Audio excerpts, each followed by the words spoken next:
कवि परमात्मा है ना। कवियों का कवि कौन है? परमात्माओं के परमात्मा कौन है? भगवान गणेश। भगवान गणेश। ये व्यक्ति बोल रहा है कि कवियों का कवि कौन है, परमात्माओं का परमात्मा कौन है। तो सबसे पहले मैं इस अज्ञानी को एक बात यहाँ स्पष्ट कर दूं। ब्रह्मा विष्णु महेश के माता पिता कोई और नहीं, स्वयं ब्रह्मा विष्णु महेश ही हैं, जो लीला पूर्वक अलग अलग रिश्ते नाते संबंधों में आपको दिखते हैं। अब इस धूर्त अज्ञानी ने एक बात और स्पष्ट कर दी कि ये पूरा का पूरा ही मूर्ख है। ब्रह्मा विष्णु महेश सतगुण रजगुण तथा तमोगुण से परे त्रिगुणातीत हैं। ये व्यक्ति बोल रहा है कि ब्रह्मा विष्णु महेश रजोगुण तमोगुण और सदगुण से परे है। इस धूर्त अज्ञानी मंद बुद्धि, ये मंद बुद्धि है और इसको 2 पैसे का ज्ञान नहीं। 2 पैसे तो छोड़ो, इसको 1 पैसे का ज्ञान नहीं। नमस्कार साथियों, आज हम बात करने वाले हैं शिवांश नारायण द्विवेदी के बारे में। ये अज्ञानी अपने आप को बहुत बड़ा विद्वान और शास्त्रों का ज्ञाता मानता है, जबकि इसके पास में कख भी ज्ञान नहीं है और ये अपने आप को बहुत बड़ा विद्वान समझ बैठा है। हमारे कबीर परमात्मा के बारे में और श्री ब्रह्मा विष्णु महेश जी के बारे में इसने क्या क्या बोला है वो भी हम इस वीडियो में जानेंगे और इसकी अज्ञानता का भी प्रमाण देंगे कि इसने ये गलत बोला है, ये इसको नहीं बोलना चाहिए था। और इसने 3-4 ऐसी बातें की हैं जो कि हमारे शास्त्रों में तो कुछ अलग लिखी है, लेकिन ये कुछ अलग बता रहा है। तो इससे इसका ज्ञान क्या है वो खुद समझ में आ जाएगा और इसके जो गुरु इसको ज्ञान देने वाले हैं वो क्या ज्ञान इसे बताते हैं वो भी स्पष्ट समझ में आपको आ जाएगा। तो चलिए पहले देख लेते हैं इसकी वीडियो में कि इसने क्या बोला है कबीर साहब के बारे में। कवि परमात्मा है ना। कवियों का कवि कौन है? परमात्माओं के परमात्मा कौन है? भगवान गणेश। भगवान गणेश। ये व्यक्ति बोल रहा है कि कवियों का कवि कौन है, कवियों का कवि कौन है, परमात्माओं का परमात्मा कौन है। तो सबसे पहले मैं इस अज्ञानी को एक बात यहाँ स्पष्ट कर दूं कि जो परमात्मा होते हैं उसका कोई भी परमात्मा नहीं होता। तो जो परमात्मा होते हैं उसका परमात्मा तो कोई होता ही नहीं। तो अज्ञानी शिवांश नारायण द्विवेदी, आप कैसे बोल सकते हो कि परमात्माओं का परमात्मा कौन है? और हाँ चलो ठीक है, अगर तुमसे बोलने में मिस्टेक हो गई है तो आपने ये बोला है कि परमात्माओं के परमात्मा भगवान श्री गणेश हैं। तो ये भी आपकी निराधार बात है। वो कैसे है मैं बताता हूं आपको। जब हमारे शास्त्रों में लिखा है कि श्री ब्रह्मा जी, श्री विष्णु जी और श्री शिव जी की जन्म और मृत्यु होती है, फिर आप श्री गणेश जी को पूर्ण परमात्मा मतलब कैसे बता सकते हो? परमात्माओं के भगवान आप कैसे बता सकते हो उन्हें? क्योंकि जब श्री शिव जी की जन्म और मृत्यु होती है तो उनसे उत्पन्न होने वाला श्री गणेश, उनको परमात्मा बोलना कहीं से लेके कहीं तक ठीक नहीं है। और आप हो कि परमात्माओं के परमात्मा गणेश जी को बता दे रहे हो, कहां से लेके आते हो ये ज्ञान? तो पहले तो आपको ज्ञान नहीं और आपके पास वो समाधान नहीं जो लोगों को आप दे सको। और हाँ, अब इनने क्या बोला है श्री शिव जी, श्री विष्णु जी और श्री ब्रह्मा जी के बारे में कि इनके माता पिता कौन है। तो चलिए देख लेते हैं इनकी इस वीडियो में भी। ब्रह्मा विष्णु महेश के माता पिता कोई और नहीं, स्वयं ब्रह्मा विष्णु महेश ही हैं, जो लीला पूर्वक अलग अलग रिश्ते नाते संबंधों में आपको दिखते हैं। अब इस धूर्त अज्ञानी ने एक बात और स्पष्ट कर दी कि ये पूरा का पूरा ही मूर्ख है, ये मंद बुद्धि है और इसको 2 पैसे का ज्ञान नहीं। 2 पैसे तो छोड़ो, इसको 1 पैसे का ज्ञान नहीं। अब ये बोलने लग रहा है कि ब्रह्मा विष्णु महेश के माता पिता कोई और नहीं, स्वयं ब्रह्मा विष्णु महेश ही है। तो शिवांश नारायण द्विवेदी, आपने कहां से लिया है ये ज्ञान? कौन है आपके गुरु? स्पष्ट करो भाई। तो आपको मैं बताऊं, 1 पैसे का ज्ञान नहीं है, आप अज्ञानी हो, बिल्कुल निराधार आप बात कर रहे हो, जो कि आपके पास इस बात का कोई भी प्रमाण नहीं है। और हाँ, अब बात आती है प्रमाण की, तो मैं आपको बताऊं, श्री ब्रह्मा जी, श्री विष्णु जी और श्री शिव जी के माता पिता हैं, लेकिन श्री विष्णु जी शिव जी यही नहीं, इनसे परे हैं वो। और वो हम अपने शास्त्रों से ही प्रमाण करके आपको बताएंगे कि इनके माता पिता कौन है। ठीक है, तो सबसे पहले इस अज्ञानी का ये अज्ञान सामने आया। और हाँ, मैं उन लोगों को कुछ बोलना चाहता हूं जो इसकी सपोर्ट में लगे रहते हैं। आप सपोर्ट क्या कर रहे हैं कि ये इस तरीके की कुतर्क उल्टी बातें ढाक रहा है और आप इसकी सपोर्ट करने में लगे पड़े हो। तो आपको भी थोड़ी सोचनी और समझने वाली बात है ये। आप किसी को बिना प्रमाण देखे आप उसको प्रसिद्ध कर देते हो और वो कुछ भी बोलता है, 1-2 संस्कृत के श्लोक रट दिए और आप ताली मारोगे, वाह भाई वाह क्या बात है। और ये जो है कि पूरा विद्वान है, और विद्वान तो छोड़ो, ये अविद्वान है। विद्वान के तो ये एक रोम बराबर भी नहीं। और हाँ, अब इसने क्या बोला है, चलो ये तो बोल दिया कि ब्रह्मा विष्णु महेश के माता पिता है, लेकिन वो स्वयं ब्रह्मा विष्णु महेश ही है। लेकिन ब्रह्मा विष्णु महेश के जो माता पिता हैं वो अन्य हैं, वो हम आपको इसी वीडियो में स्पष्ट करके बताएंगे कि कौन माता है और कौन ब्रह्मा विष्णु महेश के पिता है। ठीक है जी। और हाँ, अब इसने क्या बोला है कि जो रजोगुण है, तमोगुण है, सतोगुण है, ये कौन है और ये किसके लिए बता रहा है। तो सबसे पहले आप इसकी ये वीडियो देखिए। ब्रह्मा विष्णु महेश सतगुण, रजगुण तथा तमोगुण से परे त्रिगुणातीत हैं। ये व्यक्ति बोल रहा है कि ब्रह्मा विष्णु महेश रजोगुण, तमोगुण और सतगुण से परे है। धूर्त, अज्ञानी, मंद बुद्धि, इसको क्या क्या बोला जाए, मैं कह रहा हूं वो भी कम है। अब इस अज्ञानी का ये तो अज्ञान आपने देख ही लिया होगा कि इसने पहले तो इसने ब्रह्मा विष्णु महेश के जो माता पिता हैं वो स्वयं ब्रह्मा विष्णु महेश को ही बता दिया है। और दूसरी चीज कि अब ये बता रहा है कि रजोगुण और तमोगुण और सतोगुण से परे ब्रह्मा विष्णु महेश है। तो क्या कहते हैं हमारे वेद और शास्त्र, इसके बारे में भी हम बात करेंगे और प्रमाण सहित आपको बताएंगे रजोगुण, तमोगुण और सतोगुण क्या है और कौन है वो। जब आप खुद ही नहीं समझ सकते तो दूसरों को क्या समझा सकते हो। और बात करते हो आप आध्यात्मिक ज्ञान की, आध्यात्मिक ज्ञान के मार्ग में आप अभी शून्य हो, और शून्य ऐसे नहीं, मैं कह रहा हूँ शून्य में भी आप माइनस हो।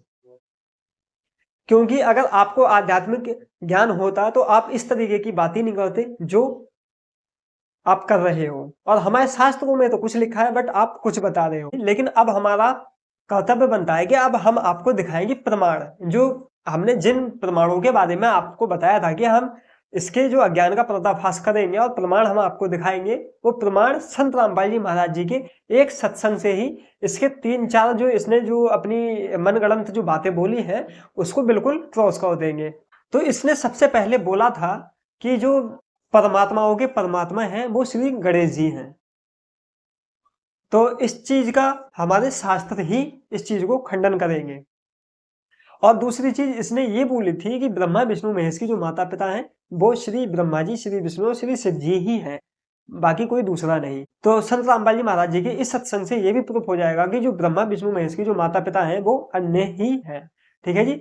और तीसरी चीज अब इसमें ये बोला है इन्होंने कि जो रजोगुण, तमोगुण और सतोगुण जे ब्रह्मा विष्णु महेश हैं वो इनसे अतीत, मतलब इनसे परे है। तो ये भी सिद्ध हो जाएगा संत रामपाल जी महाराज जी के इसी सत्संग से कि कौन है रजोगुण, कौन है तमोगुण और कौन है सतोगुण, और ये 3 गुण है ये क्या है।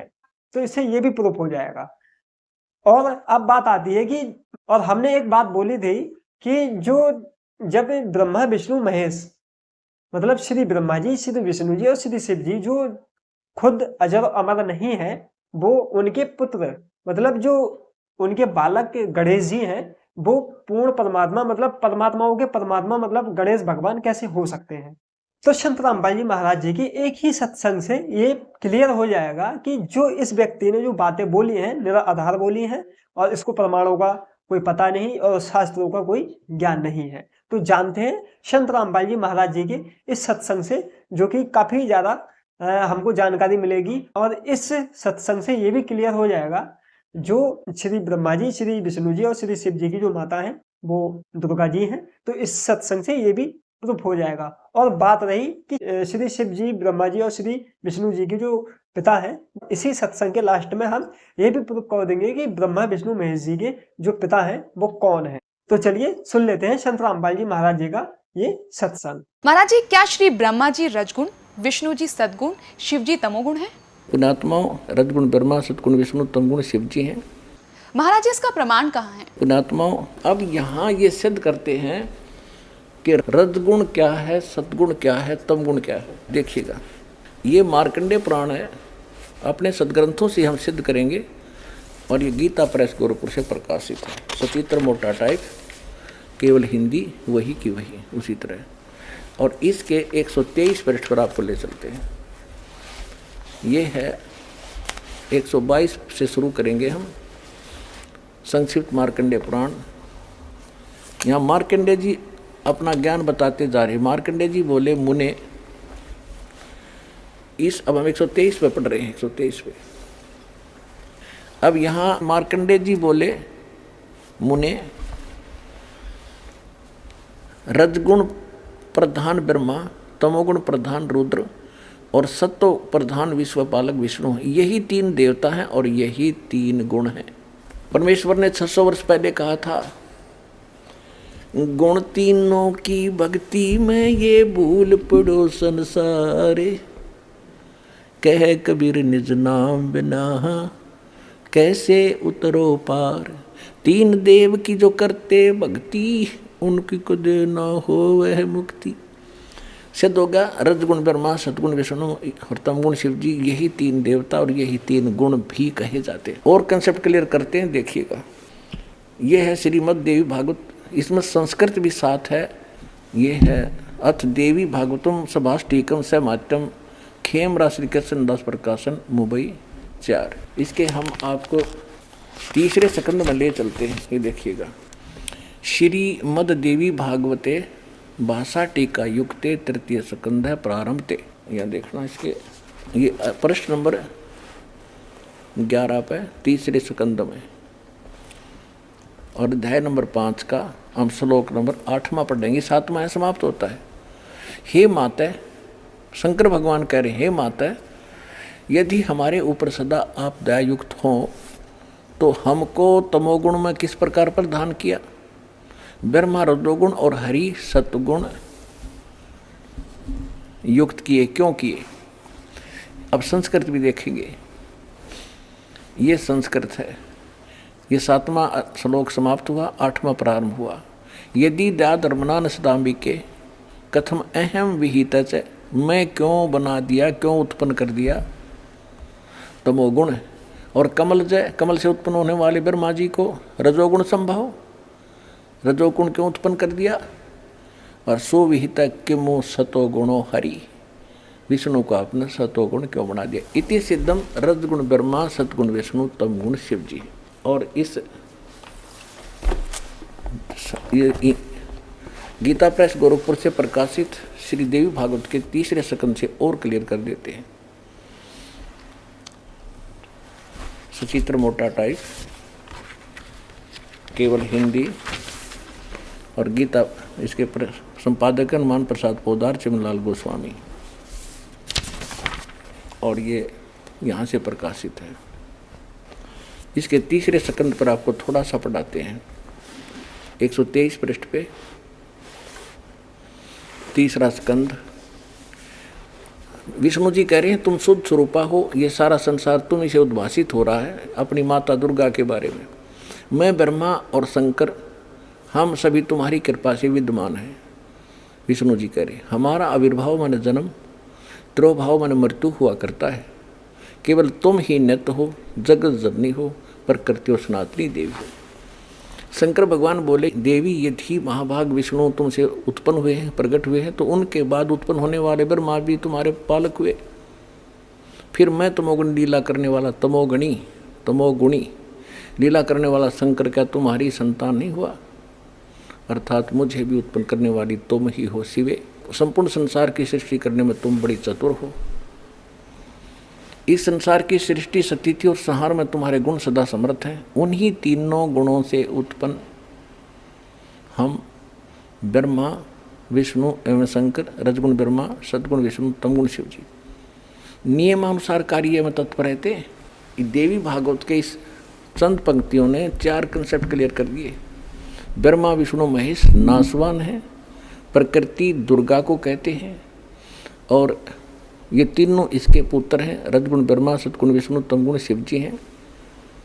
और ये भी स्पष्ट कर दिया कि हम केवल जो हमें आदेश होता है नियमित ही काम कर सकते हैं, हम किसी का संस्कार घटा बढ़ा नहीं सकते।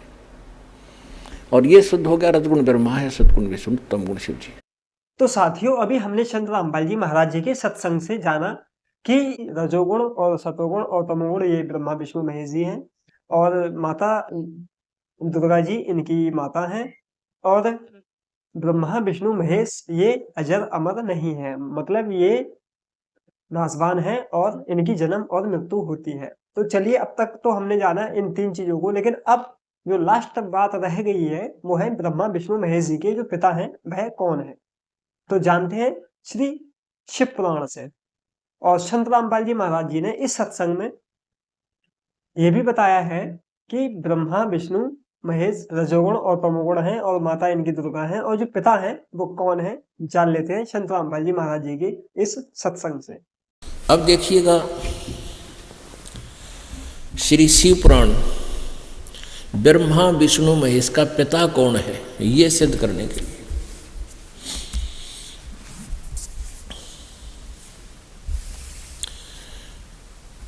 ये शिव पुराण है, गीता प्रेस गोरखपुर से प्रकाशित है।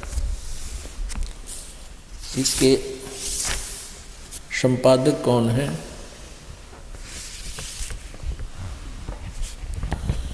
श्री हनुमान प्रसाद पोदार, और ये गीता प्रेस गोरखपुर से प्रकाशित है।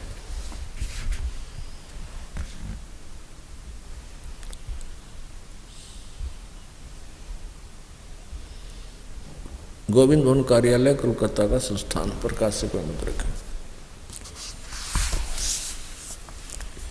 इसमें देखिएगा रुद्र संहिता संक्षिप्त शिव पुराण प्रश्न नंबर 98 के लास्ट से शुरू करेंगे, और ये है रुद्र संहिता 98 के लास्ट से। अपने पुत्र नारद की यह बात सुनकर लोक पितामह ब्रह्मा वहाँ इस प्रकार बोले। अध्याय 5 खत्म हुआ, अंत हुआ रुद्र संहिता का, और छठा प्रारंभ हुआ अध्याय। श्री ब्रह्मा जी ने कहा, ब्रह्मा जी ने अपने पुत्र नारद जी को कहा, देव शिरोमणे, तुम सदा समस्त जगत के उपकार में ही लगे रहते हो।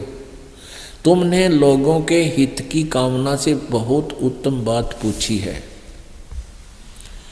जिस समय समस्त चराचर जगत नष्ट हो गया था, सर्वत्र केवल अंधकार ही अंधकार था, न सूर्य दिखाई देते थे न चंद्रमा आदि आदि। उस समय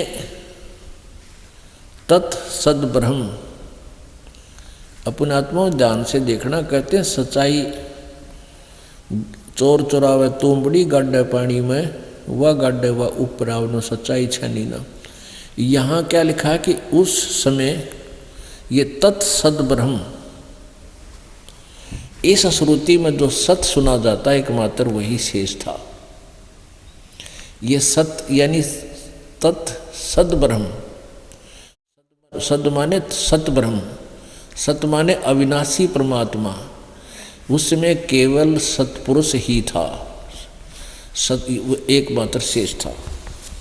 अब ये मिलते बात तो शुरू करें वहाँ से, और आखिर में ये फेस हो जाते हैं। अब ये है 100 नंबर, 98 99 का हमने निष्कर्ष ले लिया। और जिस परब्रह्म के विषय में अब यहाँ परब्रह्म कह रहा है, ज्ञान और अज्ञान पूर्ण उक्तियों द्वारा इस प्रकार, जिस परब्रह्म के विषय में ज्ञान और अज्ञान यानी कुछ सच्ची कुछ झूठी इस प्रकार विकल्प किए जाते हैं। ब्रह्मा जी को नॉलेज नहीं है, लेकिन हमने इन पुराणों को इसलिए सहयोग लेना पड़ रहा है क्योंकि हम इनको सच्ची मान रहे हैं, और इनमें भी बहुत कुछ मसाला हमें मिल रहा है। उसने कुछ काल के बाद द्वितीय की इच्छा प्रकट की, उसके भीतर एक से अनेक होने के संकल्प उदित हुआ। तब उस निराकार परमात्मा ने अपनी लीला शक्ति से अपने लिए मूर्ति की कल्पना की, आकार बनाया। जो मूर्ति रहित परम ब्रह्म है, परम ब्रह्म, ये परम ब्रह्म, यहाँ परम ब्रह्म है वो परब्रह्म है, इसमें बहुत अंतर है। इस परब्रह्म में और परम ब्रह्म में बहुत अंतर है।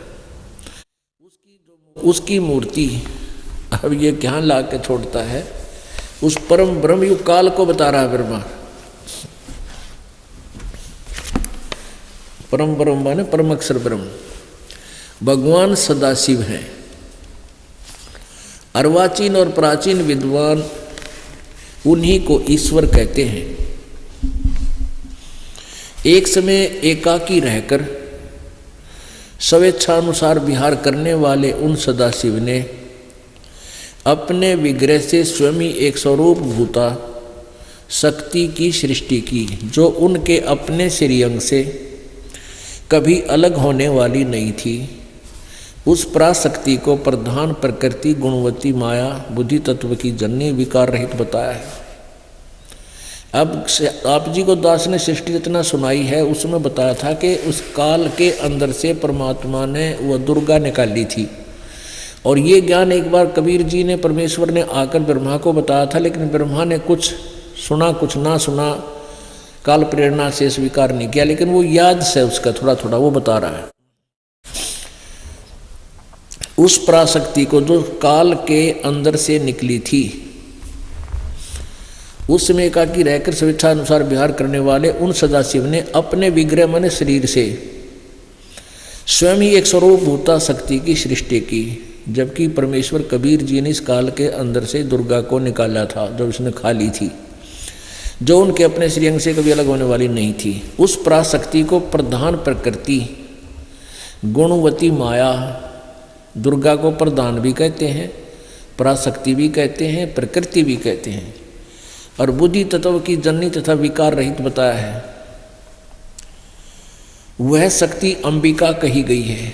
उसको प्रकृति, फिर दोबारा कहा है, प्रकृति भी कहते हैं, सर्वेश्वरी, त्रिदेव जननी, त्रिदेव रजगुण ब्रह्मा, सतगुण विष्णु, तमगुण शिव जी को उत्पन्न करने वाली, जन्म देने वाली त्रिदेव जननी, नित्य और मूल कारण भी कहते हैं। सदाशिव द्वारा प्रकट की गई उस शक्ति के 8 भुजाएं हैं। कति कंसेप्ट क्लियर हो गया कि ब्रह्मा विष्णु महेश की जो माता है वह दुर्गा है, और आगे देखना ये क्लियर होगा। नाना प्रकार के आभूषण उसके श्री अंगों की शोभा बढ़ाते हैं। वह देवी नाना प्रकार की गतियों से संपन्न है और अनेक प्रकार के अस्त्र शस्त्र धारण करती है। एकाएकिनी होने पर भी वह माया संयोग वसात अनेक हो जाती है। इस दुर्गा ने ही अपने 3 रूप बनाए थे, एक सावित्री, फिर दूसरी लक्ष्मी और तीसरी जो है पार्वती, और तीनों से ब्याह कर लिया था, और चौथी वह अलग रहेगी थी। तो ये एकाएकिनी होने पर भी वह माया संयोग वसात अनेक हो जाती है। वे जो सदाशिव हैं उन्हें परम पुरुष, ईश्वर, शिव, शंभु और महेश्वर कहते हैं। अब देखना, वे अपने सारे अंगों में भस्म रमाए रहते हैं।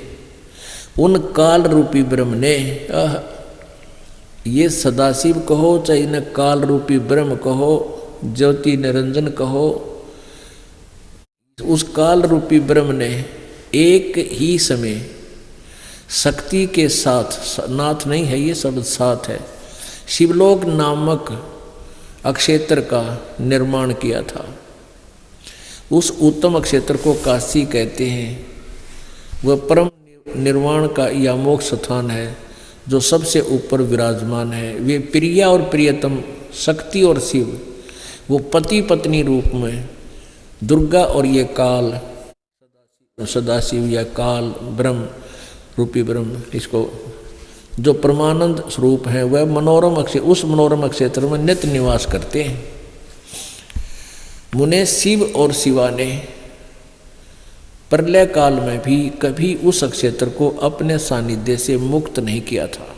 इस काशीपुरी भी कहते हैं इसको। आगे देखो, देव से एक समय उस आनंद वन में रमण करते हुए शिवा और शिव के मन में यह इच्छा हुई कि किसी दूसरे पुरुष की सृष्टि करनी चाहिए, यानी कोई बच्चा उत्पन्न करना चाहिए, जिस पर यह सृष्टि संचालन का महान भार रखकर हम दोनों केवल काशी में रहकर इच्छा अनुसार विचरें और निर्वाण धारण करें। ऐसा निश्चय करके शक्ति सहित सर्वव्यापी परमेश्वर शिव ने अपने वाम भाग के 10वें अंग पर अमृत मल दिया, यानी पति पत्नी व्यवहार किया। फिर तो वहाँ से एक पुरुष प्रकट हुआ, यानी एक बेटा उत्पन्न हो गया। 102 पृष्ठ पे, गणा नहीं पढ़ा, हम इतना बताते हैं। शिव ने कहा वत्स, जो बच्चा उत्पन्न हुआ उसको कहा बेटा। काल ने कहा, काल ने, व्यापक होने के कारण तुम्हारा विष्णु नाम विख्यात हुआ। यानी सिद्ध हो गया कि विष्णु जी का पिता शिवयुक्त सदाशिव काल रूपी ब्रह्म, जैसा यहाँ देखिएगा ये 101 पृष्ठ पे है कि उस काल रूपी ब्रह्म ने, वे अपने सारे अंगों पर भस्म रमाए रहते हैं, उन काल रूपी ब्रह्म ने, ये काल रूपी ब्रह्म है विष्णु जी का पिता और यह प्रकृति दुर्गा है इनकी माँ। ठीक हुआ। अब शिव ने उसका नाम धर दिया विष्णु। ये तो हो गया विष्णु उत्पन्न हुआ दुर्गा और काल से। अब यहाँ ये छठा अध्याय समाप्त हुआ। 7वें में ब्रह्मा जी कहते हैं देव से, तत्पश्चात कल्याणकारी परमेश्वर शाम सदाशिव ने पूर्वोत्प्रतन करके मुझे अपने दाहिने अंग से उत्पन्न किया। यानी जिस तरह विष्णु की उत्पत्ति हुई, फिर मेरी उत्पत्ति दुर्गा से हुई और उस काल के संयोग से मुने उन महेश्वर ने मुझे तुरंत ही अपनी माया से मोहित करके नारायण देव की नाभि में डाल दिया और लीला पूर्वक वहाँ से प्रकट किया। इस प्रकार उस कमल से पुत्र के रूप में मुझ हिरण्यगर्भ का जन्म हुआ। मैंने उस कमल के सिवा दूसरे किसी को अपने शरीर का जनक या पिता नहीं जाना। मैं कौन हूँ, कहाँ से आया हूँ, मेरा क्या कार्य है, बता। मैं किसका पुत्र होकर उत्पन्न हुआ हूँ और किसने इस समय मेरा निर्माण किया है। अपने आत्माओं, ये हो गया। अब देखिएगा अध्याय नंबर 9 में और प्रश्न नंबर 110 पे संक्षिप्त शिवपुराण रुद्र संहिता और ये लास्ट में। इस प्रकार ब्रह्मा विष्णु और रुद्र इन 3 देवताओं में गुण हैं, परंतु शिव गुणातीत माने गए हैं। अब यहाँ 4 हो गए, ब्रह्मा विष्णु और रुद्र 3, और इनसे न्यारा जो है वो शिव, ये गुणातीत माने गए। इन तीनों में तो गुण है, रजगुण ब्रह्मा, सदगुण विष्णु, तमगुण शिव शंकर। और ये काल भी शिव रूप विष्णु रूप ब्रह्मा रूप धारण कर लेता है। तो शिव पुराण में जब जिसने शिव रूप में दर्शन करे उस व्यक्ति ने शिव पुराण की रचना की, तो इसको हीरो बना लिया शिव को, सदाशिव काल को। अब यहाँ ये अनुवाद करता, पीछे तो असमंजस में पड़ गया कि विष्णु शिव से शिव की उत्पत्ति कैसे लिखूं, लेकिन यहाँ नहीं छुप पाई इनसे, इन तीनों से अलग है। फिर यह एक समस्या उत्पन्न हुई, कहने लगी तो रुद्र के बारे में कहा है, शंकर के बारे में नहीं। ये समस्या हल होगी, अभी दिखाते हैं 24-25 पृष्ठ 26 पे। एक बार ब्रह्मा और विष्णु की आपस में लड़ाई होगी, वो कह मैं तेरा बाप, वो कह मैं तेरा बाप, दोनों लड़ पड़े। ये देखिएगा विद्वेश्वर संहिता संक्षिप्त शिवपुराण, ये 24 पृष्ठ पे। और उसका जब ये दोनों का झगड़ा हो गया विष्णु और ब्रह्मा जी का, तो बीच में एक स्तंभ खड़ा कर दिया काल ने, तेजों में स्तंभ, पिलर, खंबा। तो ये दोनों की लड़ाई बंद होगी। फिर वो स्वयं आकर प्रकट हो गया। ये 25 पृष्ठ पे यहां से देखेंगे हम। ब्रह्मा और विष्णु ने पूछा, जब ये काल आकर खड़ा हो गया तो दोनों ने आपस में चर्चा की इस काल के साथ। ब्रह्मा और विष्णु ने पूछा, प्रभु सृष्टि आदि 5 कर्तों के लक्षण क्या है, यह हम दोनों को बताइए। तो भगवान शिव बोले, युग काल बोला। आगे ज़्यादा ना बताऊं, यहाँ लेते हैं। अब 26 पृष्ठ पर आ जाते हैं। पुत्रों, ये काल बोलता है, पुत्रों तुम दोनों ने तपस्या करके प्रसन्न हुए मुझ परमेश्वर से सृष्टि और सतिथि नामक 2 कृत्य प्राप्त किए हैं। विष्णु और ब्रह्मा तो यहाँ तक हो गए, ये दोनों तुम्हें बहुत प्रिय है। इसी प्रकार मेरी विभूति स्वरूप मेरे जैसे ही आकार के मेरे जैसी वेशभूषा वाले रुद्र और महेश्वर ने, ये मैं नहीं यान्य शब्द है, रुद्र और महेश्वर ने दो अन्य उत्तम कृत्य संहार और तिरोभाव मुझसे प्राप्त किए, परंतु अनुग्रह नामक कृत्य दूसरा कोई नहीं पा सकता।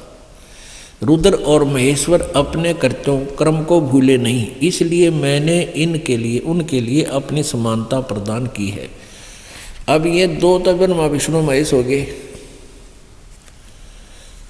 और दो ये हो गए रुद्र और महेश, चार हो गए, और पांचवा ये बोल रहा है यो काल है। हमने यही सिद्ध करना था। यहां देखिए,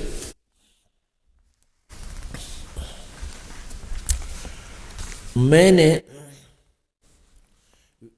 इनके बारे में बता रहा है कि रुद्र और महेश तो मेरे जैसे ही हैं, इन मेरे जैसे ही ये वाहन रखते हैं, मेरे जैसे ही इनके पास हथियार हैं। वे रूप वेशभूषा कृत्य वाहन और आसन और आयुध आदि में मेरे समान ही हैं। अब ये क्या बताता है, मैंने पूर्व काल में अपने स्वरूप भूत मंत्र का उपदेश किया है, जो ओंकार के रूप में प्रसिद्ध है। वह मंगलकारी मंत्र है। सबसे पहले मेरे मुख से ओंकार ओम प्रकट हुआ, जो मेरे स्वरूप का बोध करने वाला है। ओंकार वाचक है, मैं वाच्य हूँ। यह मंत्र मेरा स्वरूप ही है। प्रतिदिन ओंकार का निरंतर स्मरण करने से मेरा ही सदा स्मरण होता है, ब्रह्म का।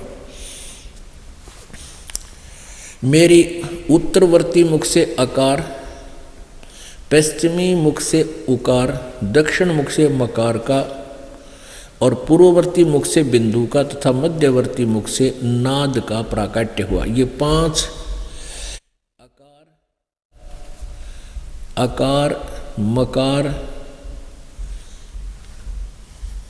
और अकार का और इस उकार, मकार, बिंदु और ये नाद, इन पांचों से मिलकर ये एक ओम मंत्र हुआ।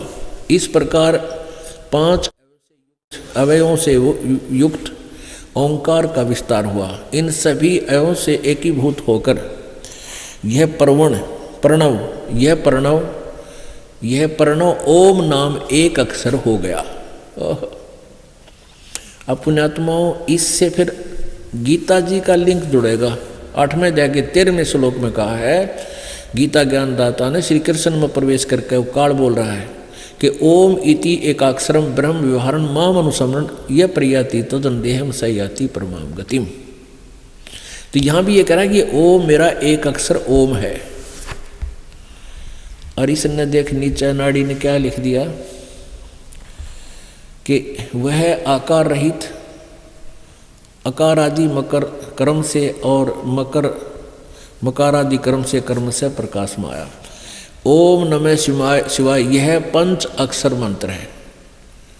इस ओम नमः शिवाय में ये अकार मकार ने होकर 5 से, और जबकि स्पष्ट कर रहा है कि इस प्रणव मंत्र में, इस ओंकार में ही 5 हैं। ये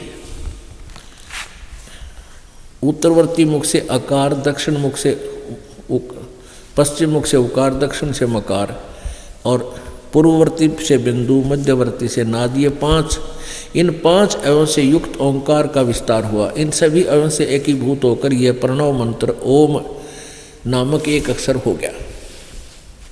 और ये ओम नमः शिवाय इसने लिखा भी अलग भाषा में है, ये राइटिंग में। तो ये मूल संस्कृत में नहीं है, ये मन गढ़ंत है, लोक वेद है। अनुवादकर्ता ने हिंदी वाली में फंसा दिया, लेकिन संस्कृत मूल भाषा में ऐसा नहीं है ये मंत्र। तो अब हमने ये मंत्र मान लिया, ओम भी छोड़ दिया।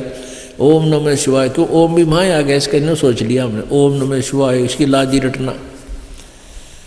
अब इससे ये सिद्ध हो गया कि ब्रह्मा विष्णु महेश जी के पूज्य पिताजी ये काल रूपी ब्रह्म है,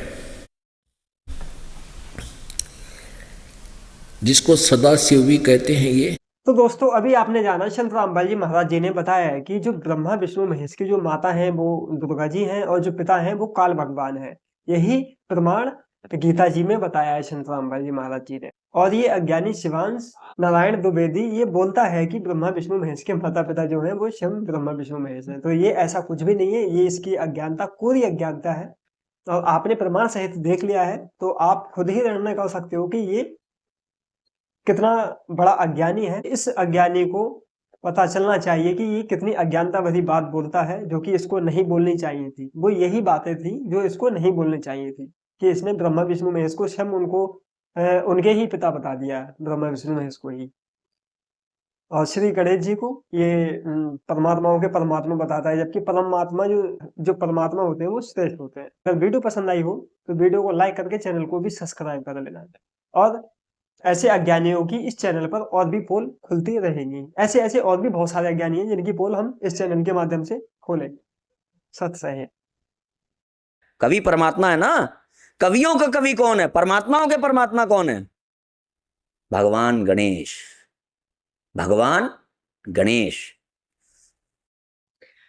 ये व्यक्ति बोल रहा है कि कवियों का कवि कौन है, परमात्माओं का परमात्मा कौन है। तो सबसे पहले मैं इस अज्ञानी को एक बात यहाँ स्पष्ट कर दूं, ब्रह्मा विष्णु महेश के माता पिता कोई और नहीं, स्वयं ब्रह्मा विष्णु महेश ही हैं, जो लीला पूर्वक अलग अलग रिश्ते नाते संबंधों में आपको दिखते हैं। अब इस धूर्त अज्ञानी ने एक बात और स्पष्ट कर दी कि ये पूरा का पूरा ही मूर्ख है।